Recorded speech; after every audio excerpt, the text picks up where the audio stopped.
কোন দল বা কোনো ব্যক্তি কি স্লোগান দেবে কি স্লোগান দেবে না, এই ব্যাপারে আমার ধারণা যে হস্তক্ষেপ করা উচিত না। বর্তমানে যে রাজনৈতিক কালচার, সেখানে সবাই স্বাধীন। আপনি দেশের বিরুদ্ধে কোনো স্লোগান দিচ্ছেন কিনা সেটা রাষ্ট্রদ্রোহতা, কিন্তু দলীয় কোনো স্লোগান, বিএনপির একটা স্লোগান আছে, জামাতের স্লোগান আছে, এনসিপির স্লোগান আছে, নিষিদ্ধ ঘোষিত আওয়ামী লীগ তারও স্লোগান আছে।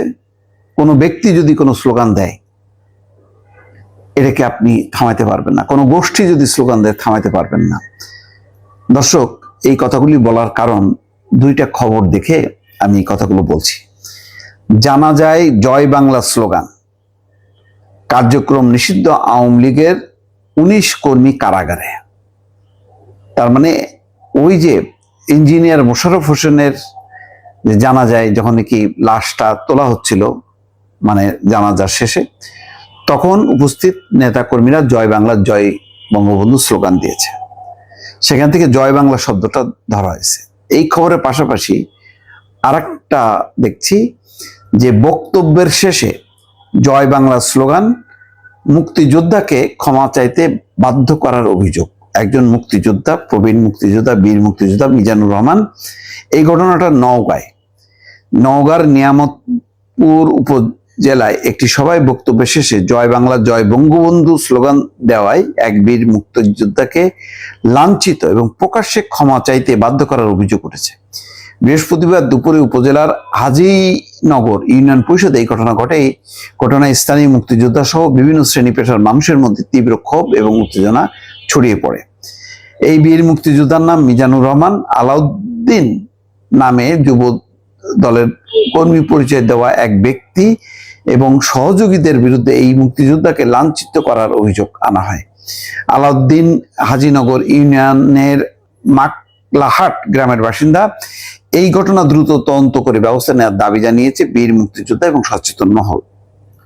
এখন এই যে দেখেন, এই ব্যক্তিটা, সে আওয়ামী লীগ করুক বা না করুক, তার নিজস্ব নিশ্চয়ই তার মত আছে, তার রাজনৈতিক দর্শন আছে। আওয়ামী লীগকে আপনি নিষিদ্ধ করতে পারেন, তার তো দর্শন যদি কেউ ধারণ করে বসে থাকে, তার দল না থাকতে পারে, সেই ব্যক্তিকে আপনি কি করবেন?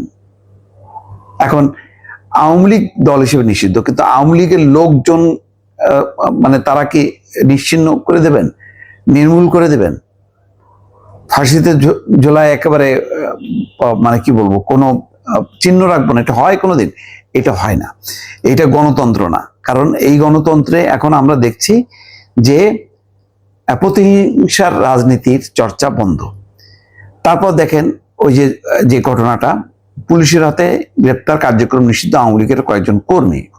তো বীর মুক্তিযোদ্ধা মোশাররফ হোসেনের জানাজা শেষে জয় বাংলা স্লোগান দেওয়ায় কার্যক্রম নিষিদ্ধ আওয়ামী লীগের 19 কর্মীকে গ্রেপ্তার করে সন্ত্রাস বিরোধী আইনের মামলা কারাগারে পাঠিয়েছে আদালত। আচ্ছা দেখেন, তাহলে জয় বাংলা অপরাধের তালিকায় জয় বাংলা স্লোগান কোনো অপরাধের এই সংক্রান্ত কোনো নেই যে অপরাধের অত রকম ধারায় বা উপধারায় জয় বাংলা স্লোগানটা দেওয়া যাবে না, এটা কিন্তু লেখা নেই।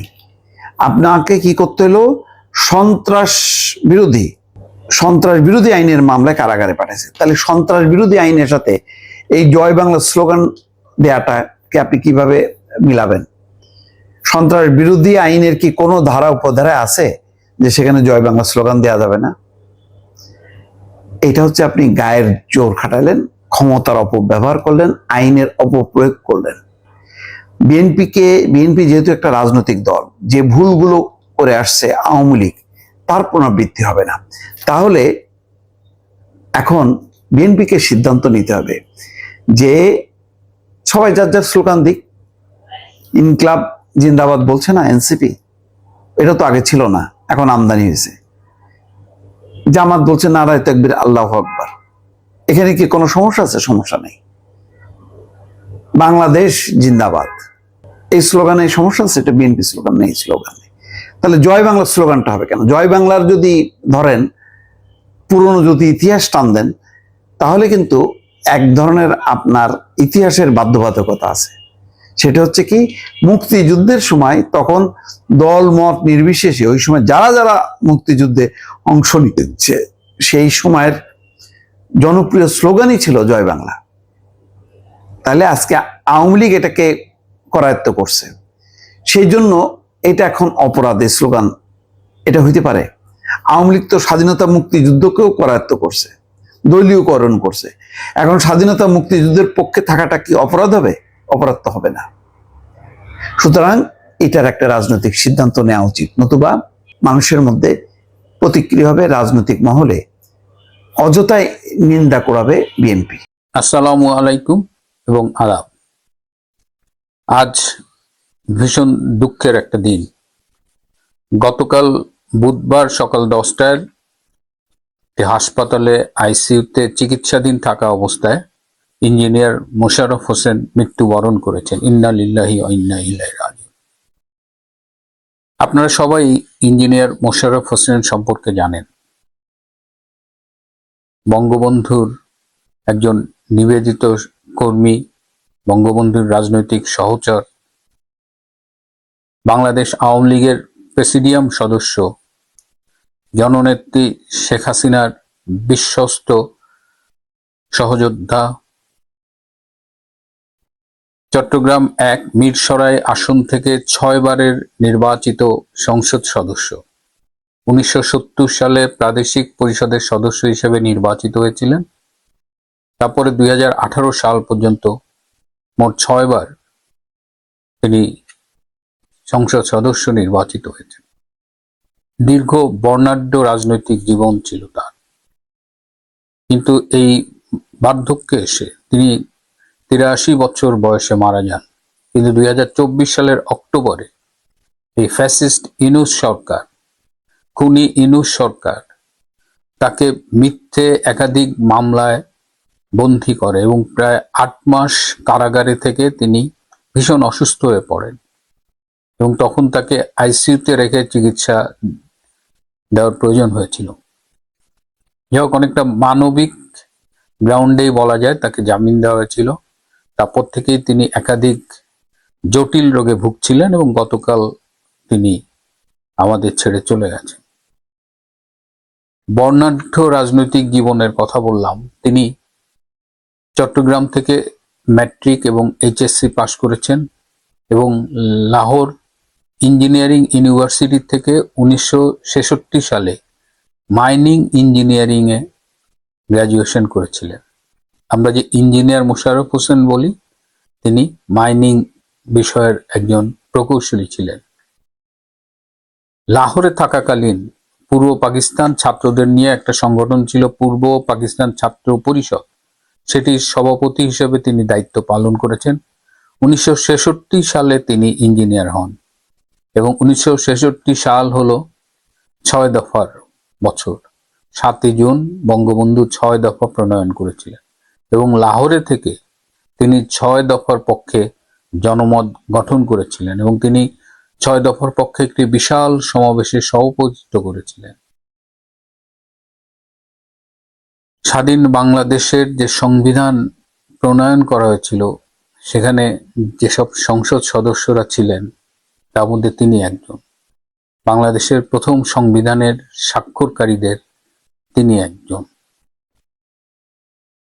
তিনি চট্টগ্রাম আওয়ামী লীগের রাজনীতিতে অত্যন্ত সক্রিয় ছিলেন এবং চট্টগ্রাম, বাকশাল, পরে চট্টগ্রাম উত্তর জেলা আওয়ামী লীগ, সেখানে দায়িত্ব পালন করেছেন। সর্বশেষ তো আওয়ামী লীগের প্রেসিডিয়াম সদস্য হয়েছিলেন, মন্ত্রীও ছিলেন। আমাদের সিডনিতে এসেছিলেন যেবার, তখন তিনি গৃহায়ন ও গণপূর্ত বিষয়ক মন্ত্রণালয়ের মন্ত্রী। সেই অনুষ্ঠানে আমার যাওয়ার সৌভাগ্য হয়েছিল। আমি একটি প্রেজেন্টেশনে দিয়েছিলাম। একজন মন্ত্রী, একজন রাজনীতিবিদ, একজন সফল ব্যবসায়ী, অথচ মানুষ হিসেবে তিনি ভীষণ অমায়িক ছিলেন। তার সাথে কথা বললেই বোঝা যেত। সেই অসাধারণ মানুষটিকে চরম অশ্রদ্ধার মধ্য দিয়ে মৃত্যুর পথে ঠেলে দিয়েছিল এই খুনি ইউনূস সরকার। স্বাক্ষরকারীদের তিনি একজন। তিনি এর আগে বিমান ও পর্যটন বিষয়ক মন্ত্রণালয়েরও মন্ত্রী ছিলেন। রাজনীতিতে তার চলার পথ যে একেবারে গোলাপ ফুল বিছানো ছিল তা নয়, অন্তত 3বার তাকে হত্যা করবার জন্য চেষ্টা করা হয়েছিল। এই 80-র দশকে একবার তাকে বিএনপি হত্যা করতে চেয়েছিল, সেই 1980-র দিকে। 88 সালের 24শে জানুয়ারি যখন শেখ হাসিনার উপরে সেই সময়ের পুলিশ বাহিনী আক্রমণ করেছিল এবং 24 জন খুন হয়েছিল শেখ হাসিনাকে রক্ষা করতে গিয়ে, সেবারও এই ইঞ্জিনিয়ার মোশাররফ হোসেন ভীষণ আহত হয়েছিলেন। এরপরে 92 সালে জামাত তাকে এমনভাবে আক্রমণ করেছিল যে তিনি অলৌকিকভাবে বেঁচে গিয়েছিলেন, সেবার তার বাঁচার কথা নয়। তার একবার পায়ের রগ পর্যন্ত কেটে দেওয়া হয়েছিল। অর্থাৎ রাজনীতি করতে গিয়ে তিনি বেশ কয়েকবার মৃত্যুর মুখ থেকে ফিরে এসেছেন। তিনি বিশ্বাস করতেন যে রাজনীতি করতে হলে অর্থ কষ্টে ভোগা যাবে না, এই জন্য তিনি একজন সফল ব্যবসায়ী ছিলেন। এবং তিনি এই যে সফল ব্যবসায়ী ছিলেন এটা আসলে পারিবারিক সূত্রে পেয়েছেন। তার দাদাও একজন ব্যবসায়ী ছিলেন, তার বাবা তো খুবই সফল রাজনীতিবিদ এবং ব্যবসায়ী ছিলেন। তার বাবা 60-এর দশকের দিকে এই সংসদ সদস্য ছিলেন প্রাদেশিক পরিষদের, এবং তার বাবা অনেকগুলো ব্যবসা প্রতিষ্ঠা করেছেন, পায়োনিয়ার ছিলেন। এই যে আজকে কক্সবাজার যে হোটেল সাইমন দেখেন, এটা শুরুতে ছিল কক্সবাজার হোটেল কক্সবাজার। এটা কক্সবাজারের প্রথম হোটেল, এবং এটা এই এস রহমান ওনার নাম ছিলেন, তিনি করেছিলেন, ইঞ্জিনিয়ার মোশাররফ হোসেনের বাবা। ইঞ্জিনিয়ার মোশাররফ হোসেন সেটাকে আর এক লেভেলে নিয়ে গেছেন। এখন অত্যন্ত বিলাসী যে হোটেলগুলো আছে তার মধ্যে হোটেল সাইমন একটা। এছাড়া চট্টগ্রামে তার ইঞ্জিনিয়ারিং ফার্ম, চট্টগ্রামে একাধিক হোটেল এবং অনেক ব্যবসা তারা এস্টাবলিশ করেছেন। তার বাবাও করেছেন, তিনি করেছেন, তার দাদাও করেছেন। ব্যক্তি জীবনে 3 ছেলে 1 মেয়ে এবং তার স্ত্রী ছিলেন। তিনি ছিলেন সাধারণ মানুষটার মৃত্যুতে শ্রদ্ধা জানাতে গিয়ে খুব মন খারাপ হচ্ছে। এবং আজকে সকালে চট্টগ্রাম থেকে একজন চিকিৎসক ফোন করেছিলেন, একজন প্রফেসর। তিনি বললেন চট্টগ্রামের অবস্থা খুব থমথমে, প্রতিটি মোড়ে মোড়ে পুলিশ দেওয়া হয়েছে, ওসিদের প্রতি বিশেষ নির্দেশ গেছে। মানে পুরো নগরীতে একটা আতঙ্কের পরিবেশ সৃষ্টি করা হয়েছে, যাতে ইঞ্জিনিয়ার মোশাররফ হোসেনের যে জানাজা আজকে চট্টগ্রামে হলো তাতে যেন লোকের উপস্থিতি কম হয়। লালদিঘি ময়দানে তার জানাজা হয়েছে। পুলিশের এত বাধা সত্ত্বেও আজকে চট্টগ্রামে লক্ষ লক্ষ লোক তার জানাজায় হাজির হয়েছে, এবং অসংখ্য ভিডিও আজকে সামাজিক যোগাযোগ মাধ্যমে দেখবেন যে ইঞ্জিনিয়ার মোশাররফ হোসেনকে নিয়েই প্রধান আলোচনা। সেখানে অসংখ্য ভিডিও ঘুরছে, কয়েকটা ভিডিও আমি আপনাদের দেখাচ্ছি।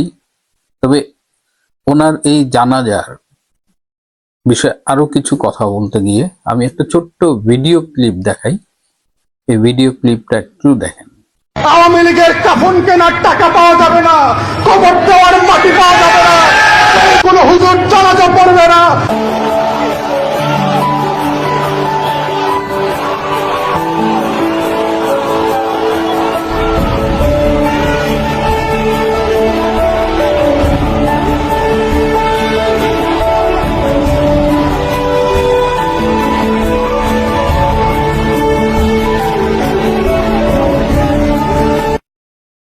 এই যে টোকাই, রাজনীতির টোকাই, ভোটে দাঁড়াইলে জামানত বাজেয়াপ্ত হয়, যাদের জন্মের ঠিক নাই, ধারণা করা হয় যে পাকি বীর্যে তাদের জন্ম, এইসব লোফার কুলাঙ্গার তারা কি কথা বলে। আর আজকে চট্টগ্রাম বা কয়েকদিন আগে নরসিংদীতে আমাদের যে সাবেক শিল্পমন্ত্রী নুরুল মজিদ হুমায়ুন ভাই মারা গেলেন, লক্ষ লক্ষ লোক। এই বাংলাদেশে আওয়ামী লীগ এখনো বৃহত্তম রাজনৈতিক দল, এই বাংলাদেশে আওয়ামী লীগ এখনো সবচেয়ে জনপ্রিয় দল। এই বাংলাদেশ এখন হাড়ে হাড়ে অনুধাবন করে যে তাদের এই সময়ের শ্রেষ্ঠ লিডার হলেন শেখ হাসিনা। শেখ হাসিনার হাতে যতদিন বাংলাদেশ ছিল ততদিন প্রতিটা মানুষ নিরাপদে ছিল, পথ হারায়নি বাংলাদেশ। আজকে শেখ হাসিনাহীন বাংলাদেশের কি করুণ অবস্থা, সেটা আপনারা যেমন দেখছেন, আমরা দেশের বাইরে থেকেও দেখছি। সেই অবস্থায় আজকের এই জানাজায় চট্টগ্রামবাসী আবার প্রমাণ করেছে যে আওয়ামী লীগ কি, তাদের নেতা ইঞ্জিনিয়ার মোশাররফ হোসেন কি ছিলেন। চিটাগাং থেকে আমরা বেশ কিছু নেতা পেয়েছিলাম, মহিউদ্দিন চৌধুরী ভাই, আখতারুজ্জামান ভাই, ইঞ্জিনিয়ার মোশাররফ হোসেন ভাই। এবং ৭৫-এর পরের ইতিহাস যদি দেখেন, এই চট্টগ্রামই কিন্তু প্রথম দিকে একেবারে ঘুরে দাঁড়িয়েছিল। রাজনীতি বলেন, সংস্কৃতি বলেন, সাহিত্য বলেন, চট্টগ্রাম কিন্তু তখন খুব গুরুত্বপূর্ণ ভূমিকা রেখেছিল। এবং আজকেও আমরা দেখতে পাচ্ছি এই প্রতিকূল সময়ে চট্টগ্রামের বঙ্গবন্ধু সৈনিকেরা, শেখ হাসিনার সৈনিকেরাই ক্রমশ জেগে উঠছে। ভবিষ্যতে আরো অনেক কিছুই আমরা দেখব। ইঞ্জিনিয়ার মোশাররফ হোসেনের আত্মার শান্তি কামনা করছি, সৃষ্টিকর্তার কাছে প্রার্থনা করি তাকে বেহেশতে নসিব করা হোক, এবং যে রাজনীতির জন্য তিনি জীবনের অধিকাংশ সময় ব্যয় করেছেন, যে রাজনীতির জন্য নির্যাতন ভোগ করেছেন এবং শেষমেশ মৃত্যু বরণ করলেন, আমরা বিশ্বাস করি সেই রাজনীতির আদর্শের পতাকা বাংলাদেশে আবার পথ করে উঠবে। আবার বঙ্গবন্ধুর আদর্শের আলোয় শেখ হাসিনার নেতৃত্বে বাংলাদেশ সঠিক পথে যাবে। ততদিন পর্যন্ত আমাদের ধৈর্য ধরে অপেক্ষার পালা, ততদিন পর্যন্ত আমাদের সংগ্রামে দীক্ষা নেবার পালা, ততদিন পর্যন্ত আমাদের রাজপথে লড়ে যাবার পালা। ইনশাআল্লাহ বিজয় আমাদের হবেই। আজ এ পর্যন্তই।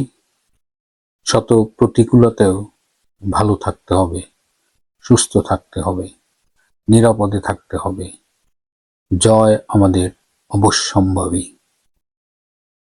সবাইকে অনেক ধন্যবাদ।